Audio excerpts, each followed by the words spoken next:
सो hello anime fans, One Piece का new episode 1088 हम लोग के सामने आ चुका है। और इस एपिसोड में हम लोग को काफ़ी कुछ इंटरेस्टिंग चीज़ें देखने को मिली है, जैसे कि रेली की एंट्री और उसके पावर की हल्का सा झलक भी हम लोग को देखने को मिला है कि वो इतना पावरफुल है। उसके बाद भी और भी काफ़ी चीज़ें इंटरेस्टिंग देखने को मिली है। तो चलिए इस एपिसोड को हम लोग डिटेल में डिस्कशन करते हैं कि इस एपिसोड में क्या क्या हुआ। लास्ट एपिसोड में हम लोगों ने देखा था कि ब्लैक बियर्ड जो होता है वो हैंकॉक को गले से पकड़ के खड़ा होता है और वो अपना डेविल फ्रूट का पावर भी यूज़ कर रहा होता है ताकि जो हैंकॉक है वो अपने डेविल फ्रूट का पावर यूज़ ना कर पाए। और इस एपिसोड में हमें सबसे पहले दिखाया जाता है हैंकॉक को, जो कि बैठकर कुछ याद कर रही होती है। और वो याद कर रहे होते हैं पैसिफिक स्टार को, जो हम लोगों ने पिछले एपिसोड में 2 पैसिफिक स्टार देखे थे जो कि बच्चे थे। उसमें से वो जो गर्ल पैसिफिक स्टार थी उसको हैंकॉक याद कर रही होती है, क्योंकि वो जो पैसिफिक स्टार है वो बिल्कुल हैंकॉक की तरह ही दिखती होती है। इसीलिए वो हैंकॉक उसको याद कर रही होती है कि वो मेरी तरह दिख रही थी, मुझ पे अटैक कर रही होती है। तो उसकी यादों में वो पैसिफिक स्टार जब उस पर अटैक करती है तो हैंकॉक का अचानक से मूड चेंज हो जाता है और वो किसी और को याद करने लगती है, मतलब वो लूफी को याद करने लगती है और एक ही बात बोलती है जो कि वो हमेशा बोलती है कि मुझे लूफी से शादी करनी है। तो यार सबसे पहले तो कोई इसका लूफी से शादी करवा। उसके बाद वहीं पे हमें दिखाया जाता है उस सीन में कि सबके साथ रेली भी बैठा होता है और साकू याकू भी बैठी होती है। तो साकू याकू अगर आप लोगों को नहीं पता है तो वो फॉर्मर पूजा पायरेट्स की कैप्टन रह चुकी है और अमेजोन लिली की फॉर्मर एम्प्रेस भी रह चुकी है। तो वो यहाँ पे बैठी होती है और सबको समझा रही होती है कि वेगापंक ने जो न्यू टेक्नोलॉजी का यूज़ करके जो नया टाइप का जो शिप बनाया है जिसमें सी प्रिज्म स्टोन का पैडल लगा हुआ है, वो चीज़ मतलब अब अमेजोन लिली के आसपास आराम से वो इस तरह की शिप जो है आ जा सकती है। अब हम लोग का जो काम बेल्ट है वो हम लोग का प्रोटेक्शन नहीं कर सकता, मतलब कि अब सी प्रिज्म स्टोन वाला पैडल का शिप का यूज़ करके कोई भी अमेजोन लिली आइलैंड के आसपास आ सकता है। और अगर आप लोग को याद ना हो कि काम बेल्ट क्या है, तो काम बेल्ट वो चीज़ है जो अमेजोन लिली आइलैंड के आसपास जो समुद्र है बहुत सारे सी मॉन्स्टर्स रहते हैं और वो जो है अमेजोन लिली आइलैंड का प्रोटेक्शन कि अगर कोई भी शिप उसके आसपास आए तो वो सी मॉन्स्टर वो पहले ही उस पर अटैक करके उस शिप को ख़त्म कर देते हैं, अमेजोन लिली आइलैंड के आसपास आने नहीं देते हैं। लेकिन अगर किसी शिप में सी प्रिज्म स्टोन लगा हो तो वो जो सी मॉन्स्टर है वो उस शिप को कुछ नहीं करते, वो शिप आराम से अमेजोन लिली के आसपास आ जा सकता है। तो यही चीज़ जो है साकू याकू सबको समझा रही होती है। काम बेल्ट जो है वो हम लोग का ज़्यादा प्रोटेक्शन नहीं कर सकता, कोई भी ऐरा गैरा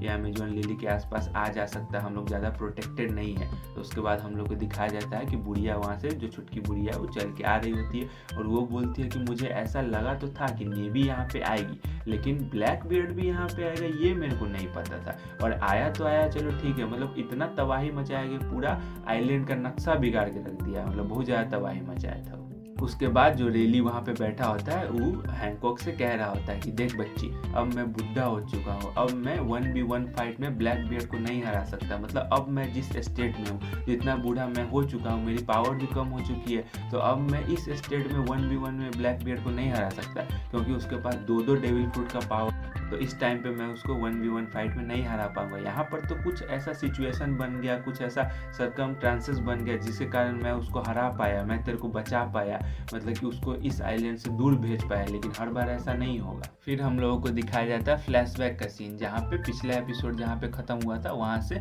हम लोग को जाता है फ्लैशबैक में कि रेली ने सबको कैसे बचाया था। तो वहाँ पे हम लोग को दिखाया जाता है कि ब्लैक बियर्ड जो होता है वो हैंकॉक को गले से पकड़ के खड़ा होता है और हैंकॉक को बोल रहा था कि तू सुंदर तो बहुत है लेकिन तेरा गला जो है वो बहुत ही पतला है, उसको कभी भी मरोड़ करके तेरे को ख़त्म कर दिया जा सकता है। तो वहीं पे ब्लैक बियर्ड एक और बात बोली, हेवी सोल्जर्स की तो बात छोड़, मेरे खुद के क्रूमेट्स को देख, साले निकम्मे कामचोरों को मैं यहाँ पे लाया था लड़ने के लिए और वो क्या कर रहे हैं, यहाँ पे आके आशिकी लगा रहे हैं। मतलब सुंदर लड़की देखा नहीं कि मुंह बांध ही है, साले पत्थर का बन गया, उनको मेरे को बचाना पड़ रहा है। तो तू एक काम कर, या तो तू उनको ठीक कर या तो मैं तेरे को मार दूंगा। तो उसके बाद जो हैंकॉक होती है वो ब्लैक बियर्ड से कहती है कि अब ये दट टूटे, सबसे पहले तो तू अपना गंदा हाथ मेरे पर से हटाएगा तब तो हम उस लोग को ठीक करेंगे ना। तो उसके बाद ब्लैक बियर्ड बोलता है कि चल बे झूठी, तू झूठ बोल रही है, अगर मैं अपना गंदा हाथ तेरे ऊपर से हटा दूंगा तो तू अपना सुंदरता का जादू हम पे भी चला देगी और हम लोग को भी पत्थर बना देगी। तो तूने क्या मेरे को इतना चूतिया समझ रखा है, इतना बेवकूफ़ समझ रखा है कि मैं तेरे ऊपर से हाथ हटा दूंगा।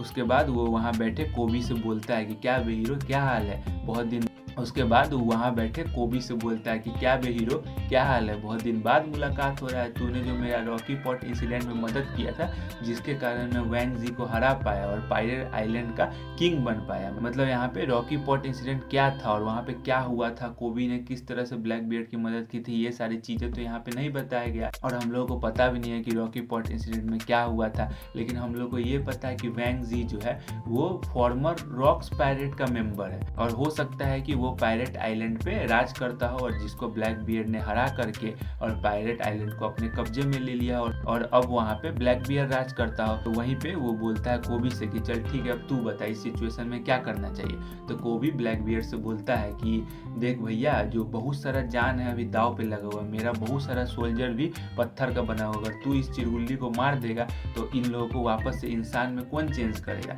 तो ब्लैक बियर्ड वहीं बोलता है कि हाँ तेरा बात तो सही, और हैंकॉक से भी बोलता है कि देख बे, तू सुंदर बहुत है, ये तो मानना पड़ेगा कि तेरे इस सुंदरता के जाल वाला जो जादू है उसमें कोई इंसान न फंसे, ऐसा तो हो ही नहीं सकता है। और वो भी धीरे धीरे फंसने लगता है लेकिन अपने आप को वो वापस से ठीक कर लेता है और बोलता है कि साला गजब का सिचुएशन हो गया, अब इसमें करे क्या हम, चल ठीक है एक काम करते हैं, तेरे को मार देते, खत्म करते, निपटाते हैं, जो होगा देखा जाएगा। और फिर एंट्री होता है एक कैरेक्टर का जिसका नाम है डार्क किंग सिल्वर रेली। मतलब ये एक ऐसा कैरेक्टर है जिसको हम लोग एनीमे में बहुत देखना चाहते हैं, मतलब हम लोग देखना चाहते हैं कि इसके पास किस लेवल का पावर है और ये अगर अपना फुल पावर का यूज़ करके किसी के साथ बैटल करेगा तो देखने में कितना मज़ा आएगा भाई। तो वो एंट्री लेता है, एकदम कूल वाला एंट्री लेता है और अपना हाकी रिलीज़ करना शुरू करता है। लेकिन सबसे पहले तो वो हैंकॉक को बोलता है कि आई एम सॉरी हैंकॉक, मैं लेट हो गया। फिर वो अपना तलवार निकालता है और अपना हाकी रिलीज़ करना शुरू करता है और भाई साहब जिस लेवल का हाकी रिलीज़ करता है, मतलब वहाँ खड़े लोगों का तो छोड़ो, ब्लैक बियर्ड जो कि इतना ज़्यादा पावरफुल है उसका तक गांड फट जाता है कि भाई ये किस लेवल का हाकी रिलीज़ कर रहा है। मतलब ब्लैक बियर्ड जो कि इतना ज़्यादा पावरफुल है इस टाइम पे, वो भी मतलब हक्का बक्का रहता है, उसका फटा रह जाता है कि भाई किस लेवल का हाकी रिलीज़ कर दिया ये बंदा। और सोचिए अभी तो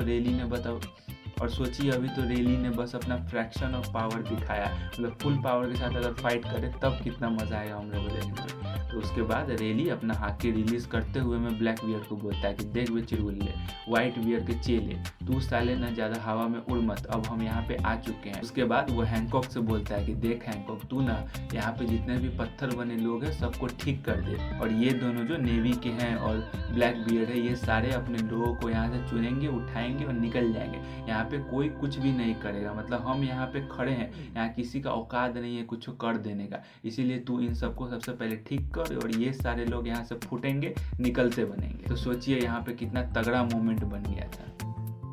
फिर सीन शिफ्ट होता है और हम लोग को प्रेजेंट में ले आया जाता है, मतलब वहीं पे जहाँ पे रेली जो होता है वो हैंकॉक से बात कर रहा होता है। तो वो हैंकॉक को बोल रहा होता है कि नेवी वाले सोचते हैं कि वो जो 7 वॉरलॉर्ड का सिस्टम है उसको ख़त्म करके और तुम लोगों की जगह पे वो पैसिफिस्टा को ला सकते हैं, जो पैसिफिस्टा 2 हम लोगों ने पिछले एपिसोड में देखे थे, उन जैसे पैसिफिस्टास को वो तुम लोगों की जगह पे ला सकते हैं। जो पावर गैप है उसको उनके जरिए कम किया जा सकता है, इसीलिए वो लोग तुम लोगों पे अटैक कर रहे हैं, अब तुम लोगों को ख़त्म करना चाहते हैं। और उन लोगों को ऐसा लगता है कि पैसिफिस्टा जो है वो इतना पावरफुल है कि वो तुम लोगों की जगह अब ले सकते हैं। तो वहीं पे एक लड़की होती है, वो बोलती है कि हाँ सही बात है, एक पैसिफिस्टा जो आई थी यहाँ पे वो तो बिल्कुल बहना की तरह दिख रही थी, मतलब वो बिल्कुल हैंकॉक की तरह दिख रही थी और वो बहुत ज़्यादा पावरफुल भी थी। मतलब वो तो छोड़ो, वो दूसरा वाला था वो भी बहुत ज़्यादा पावरफुल था। दोनों ने इतना ज़्यादा खतरनाक बैटल किया लेकिन फिर भी दोनों को एक स्क्रैच तक नहीं आया, मतलब इतना ज़्यादा पावरफुल है। मतलब ये बहुत ही ज़्यादा अजीब सा वियर्ड है, मेरे को इस बारे में कुछ भी समझ नहीं आया। उसके बाद सीन चेंज होता है और हम लोग को दिखाया जाता है कि एक शिप जो होता है वो एगहेड आइलैंड की तरफ बढ़ रहा होता है और उसमें से एक नेवी सोल्जर फोन कॉल किया होता है और वो बता रहा होता है कि हम लोग का जो कैप्टन कोबी है, जो कि हीरो है रॉकी पॉट इंसिडेंट का, वो किडनैप हो चुका है, मतलब उसको ब्लैक बियर पायरेट्स ने किडनैप कर लिया। पेपर में भी ये बात छपा होता है कि जो कोबी है उसको ब्लैक बियर पायरेट्स ने किडनैप कर लिया होता है। फिर वहीं से सीन चेंज होता है और हम लोग को दिखाया जाता है रिवोल्यूशनरी आर्मी का सीन, जहाँ पे क्वाला जो होती है वो बहुत ज़्यादा चिंता कर रही होती है साबो का, कि साबो कहाँ चला गया, उसका कोई अता पता ही नहीं है, मतलब हम लोग कुछ बताया भी नहीं, कोई खबर भी नहीं मिल रहा है। तो वहीं पे जो लोग होते हैं रिवोल्यूशनरी आर्मी के, वो उसको समझा रहे हैं कि देख बच्ची, साबो होगा वो बहुत ही ज़्यादा पावरफुल है, वो अपना ध्यान खुद से रख सकता है, तेरे को चिंता करने की जरूरत नहीं है, वो ठीक होगा। तो उसके बाद वहीं पे हम लोग को सीन दिखाया था ड्रैगन और कुमा का। मतलब ड्रैगन भी एक ऐसा कैरेक्टर जिसको हम लोग देखने के लिए बेताब रहते हैं कि कब वो थोड़ा सा हम लोग को दिख जाए और उसका थोड़ा सा पावर भी दिख जाता तो मज़ा आ जाता है, लेकिन अभी तक तो कुछ भी ऐसा देखने को नहीं मिला है। तो वहीं पे जो ड्रैगन होता है वो बोल रहा था अगर साबो ने सच में ऐसा किया होगा तो मैं उसको छोड़ूंगा नहीं, अगर सच में उसने किंग कोबरा को मारा होगा तो मैं उसको बिल्कुल भी माफ़ नहीं करूँगा। अब यहाँ पे क्या हो रहा है, अगर आप लोग कंफ्यूज हो गए हो तो साबो ने किंग कोबरा जो कि एलाबास्टा के किंग है उनको मार दिया है। और एलाबास्टा आप लोगों को याद होगा, एलाबास्टा आर्क में हम लोगों ने देखा था कि किंग कोबरा तो उन्हीं को साबो जो है वो मार दिया, ऐसा पेपर में छपा होता है। और रिवोल्यूशनरी आर्मी इसी चीज़ पे डिस्कशन कर रहे होते हैं कि साबो ने ऐसा क्यों किया, उसने किंग कोबरा को क्यों मार दिया। और ड्रैगन यही बात बोल रहा होता है कि अगर साबो ने सच में किंग कोबरा को मार दिया होगा, चाहे कोई भी रीज़न हो, तो मैं उसको माफ़ नहीं करूँगा। और यहीं पे वो कुमा से भी पूछता है कि तेरे को क्या लगता है कि साबो ने सच में ऐसा किया होगा। तो कुमा बोलता है कि एज यू विश, मतलब तेरे को जो लगता है वही मेरे को भी लगता है। उसके बाद वहाँ पर स्पॉन्डर स्नेल पे रिंग होता है और कोआला जो है वो जाती है और उस स्पॉन्डर स्नेल को उठाती है और बोलती है हेलो। तो उधर से जो साबो है वो बोलता है कि हेलो मैं ठीक हूँ, आई एम सॉरी, मैंने तुम लोगों को बहुत परेशान किया है। ये सारी बातें उधर से साबो जो है फ़ोन पर बोल रहा था। कोआला ये सब चीज़ सुन के बहुत ज़्यादा इमोशनल हो जाती है, रोने लगती है। उसके बाद हम लोग को दिखाया जाता है लूफी का शिप, जहाँ पे लूफी जो होता है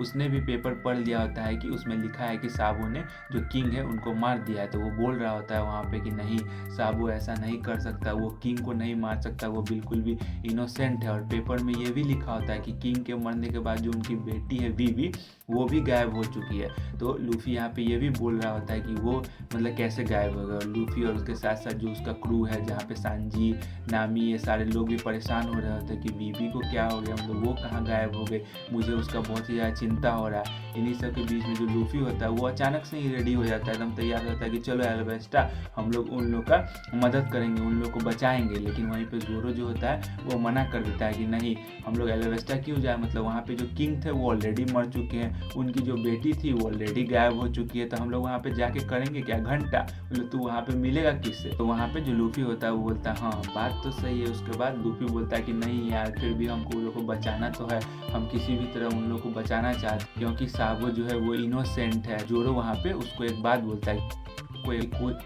कि तूने ही हम सबको एक बात बोली थी कि कोई भी अगर मुसीबत में हो, जब एस मुसीबत में था तो तूने ही कहा था कि अगर एस मुसीबत में है तो वो अपनी मुसीबत का सामना खुद से कर सकता है, वो मतलब इतना स्ट्रांग है कि उसको हम लोग की मदद की ज़रूरत नहीं है। अगर उसको हम लोग का मदद की ज़रूरत होगा तो वो खुद कॉल करेगा, मतलब उसकी परेशानियाँ वो खुद हैंडल कर सकता है। तो यहाँ पर भी वो चीज़ तू क्यों नहीं अप्लाई करता, मतलब साबो जो है, जो वीवी है, उनको तू बचाने जाएगा, उनको खुद पे छोड़ दे, वो लोग खुद की मदद कर सकते हैं, वो लोग खुद इतने स्ट्रांग है कि खुद की मदद कर लेंगे। और अगर हम लोगों का ज़रूरत होगा, अगर उन्होंने हमें कॉल किया अपनी मदद करने के लिए, तो हम लोग जाएंगे, ज़रूर जाएंगे, और चाहे सामने कोई भी हो, किसी से भी लड़ेंगे, लेकिन उन लोगों को बचाएंगे। तो यहाँ पे लूफी जो होता है वो मुंह बना के बोलता है कि साला मेरा ही बात हम ही पे चिपका रहा है। उसके बाद जो लूफी, सांजी, नामी, ये सारे लोग मिल के और जोरो का ये बात सुन के उसको चिढ़ाने लगते हैं, मतलब कुछ कुछ बोलने लगते हैं। तो जो जोरो होता है वो सांजी को टारगेट करता है, बोलता है कि चुप बे नंबर 4, तू क्या मेरे को बोल रहा है। तो उसका सांजी जो होता है ये बात सुन के गुस्सा हो जाता है, मतलब वो बाउंटी में नंबर 4 पे होता है, इसीलिए वो ये बात सुन के गुस्सा हो जाता है और जोरों से जाके लड़ने लगता है। वो दोनों के बीच में मार धार शुरू हो जाता है, दोनों अपना मार करने। तो वहीं पे लूफी जो होता है वो बैठा होता है और हमारी ब्यूटीफुल सी रॉबिन जो होती है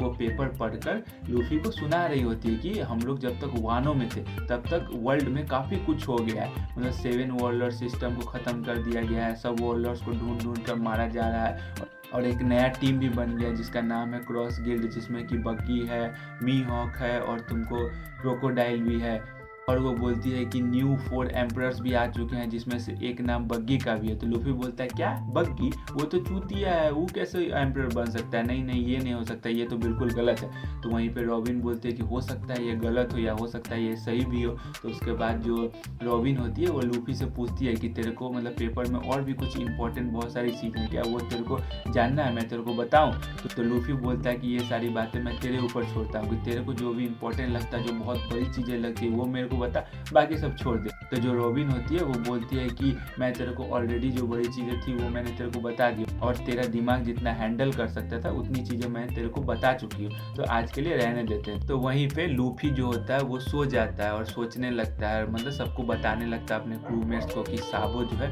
वो इनोसेंट है, वो ऐसा कुछ कर ही नहीं सकता। वो बचपन से एक ऐसे स्ट्रिक्ट जगह पे रहा है जहाँ पे बहुत ही ज़्यादा तानाशाही टाइप का हो, मतलब बहुत ही ज़्यादा स्ट्रिक्ट हो, किसी को भी फ्रीली कुछ करने करने नहीं दिया जाता हो या किसी का राज वाज चलता हो, ऐसी जगह पे रहा है। तो इसीलिए वो बस चाहता है ना सबको मतलब कि अपनी लाइफ में फ्री कर पाए, वो सबको फ्री देखना चाहता है कि किसी पर भी किसी राज ना हो, सबको फ्रीडम मिले, सब अपना मन चाह काम कर सके, सब एकदम फ्रीडम के साथ रह सके। तो इन्हीं सब चीज़ों के बीच में जो हम लोगों को लूफी, एस और साबो का फ्लैशबैक दिखाया जाता है, जहाँ पे वो तीनों एक दूसरे से बात कर रहे होते हैं कि हम तीनों बहुत ही ज़्यादा ग्रेट पायलट बनेंगे, एक दिन जो है हम लोग बाहर जाएंगे, ग्रेट पायलट बनेंगे, बहुत ही ज़्यादा ताकतवर बनेंगे, मतलब ऐसे पायलट बनेंगे जिनको कोई भी हरा नहीं पाएगा, हम लोग बहुत ही ज़्यादा मतलब पावरफुल बनेंगे, हम लोग अच्छे लोगों के लिए लड़ेंगे, उनको बचाएंगे, उनकी प्रोटेक्शन करेंगे। एक दिन हम लोगों को इन्हीं सब अच्छे कामों की वजह से याद रखा जाएगा हम लोग कितने ग्रेट पायलट थे। तो वहीं पे लूफी जो होता है वो अपने क्रूमेट्स को बताता है कि उस दिन हम तीनों ने मिलकर एक वादा भी किया था कि आई, और बस आई बोल करके छोड़ दिया जाता है, मतलब हम लोग को बताया नहीं जाता है कि लूफी ने क्या बोला था वहाँ पे या क्या वादा किया गया था वहाँ पे, वो बस आई बोल करके वहाँ पे गाना वाना चला के हटा दिया जाता है, हम लोग को बताया नहीं जाता कि वो बात था क्या। उसके बाद ये लूफी का ये जो बात जो हम लोग को नहीं बताया गया, वो बात सुन के उसके जितने भी क्रूमेट्स होते हैं वहाँ पे, जोरो, सांजी, नामी, रॉबी, इन, ब्रूक, ये सारे लोग वहाँ पे हंसने लग जाते हैं, बोलते कि ये कैसी स्टूपिड बातें कर रहा है, ऐसा तो हो ही नहीं सकता, ये तो बिल्कुल इम्पॉसिबल है, ये चीज़ बिल्कुल भी नहीं हो सकता। तो वहीं पर जो लूफी होता है वो बोलता है कि अगर मैं किंग ऑफ पायरेट बन गया तो ये चीज़ पॉसिबल है, ये चीज़ हो सकता है। तो वहीं पे जो उसॉप होता है वो बोलता है कि नहीं, अगर तू किंग ऑफ पायरेट भी बन गया फिर भी ये चीज़ इम्पॉसिबल है, स्टूपिड है, ऐसा कुछ हो ही नहीं सकता। अब ऐसा कुछ क्या नहीं हो सकता ये हम लोग को बताया नहीं गया, मतलब इस बात को हो सकता है आगे चल के हम लोग को बताया जाए, लेकिन ये जो भी बात है मुझे लगता है कि कुछ ना कुछ इंपॉर्टेंट ऐसा है जो हम लोग को नहीं बताया गया, मतलब सीन काट दिया गया है। तो देखिए आगे चल के हो सकता है हम लोग को पता चले। तो यही सब बातचीत चल रहा होता है। तो वहीं पे लूफी जो होता है वो अपने क्रूमेट्स से बोलता है कि क्या मैंने ये बात तुम लोगों को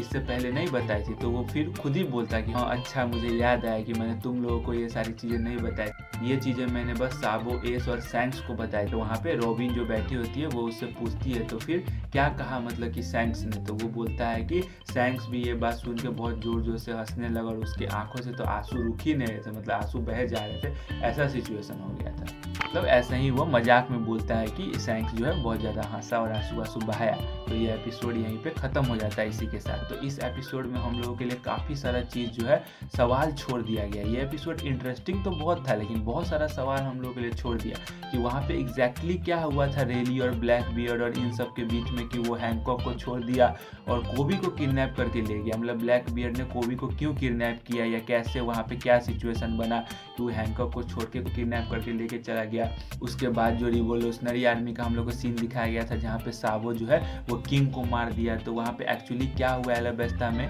जिसके कारण साबो फंस गया कि उसने किंग को मारा, बीबी कहाँ चली गई, या किंग को अगर उसने मारा तो क्यों मारा, मारा भी है कि नहीं मारा है, और रिवोल्यूशनरी आर्मी के बीच में ये सब क्या चल रहा है, साबो एलाबेस्टा क्यों गया था। मतलब बहुत सारा सवाल मतलब हम लोग के मन में उठ गया ये सब चीज़ को लेके, कुछ ऐसा क्लियर भी नहीं किया गया है। उसके बाद हम लोग को एक और बात बताया गया, रॉकी पॉट इंसिडेंट, जो कि बताया गया था कि कोबी जो है वो वहाँ का हीरो है, उसने ऐसा कुछ किया था, और वैंग जी जो है उसको हराकर ब्लैक बियर्ड जो है पायरेट आइलैंड का किंग बन गया। और यहाँ इन सब चीज़ के बीच में क्या क्या हुआ, मतलब कुछ भी क्लियर नहीं किया गया है कि क्या क्या हुआ था, कैसे क्या हुआ था। ये सारी चीज़ों के बारे में हो सकता है कि आगे जब एपिसोड आए तो पता चले। और उसके बाद यहाँ पे जो लूफी है उसने क्या बोला ये भी नहीं बताया गया, बीच में ही छोड़ दिया। तो इन सारी चीज़ों के बारे में अगला एपिसोड में हो सकता है हम लोग को बताया जाए क्लियर, कुछ ना कुछ बात जो यहाँ पे बहुत सारा सवाल, उसमें से कुछ सवालों का जवाब हो सकता है हम लोग को मिल जाए अगले एपिसोड में। तो इस एपिसोड में इतना ही था जो था, और ये वीडियो भी यहीं पे हम लोग ख़त्म करते हैं, बहुत ही लंबा वीडियो हो गया।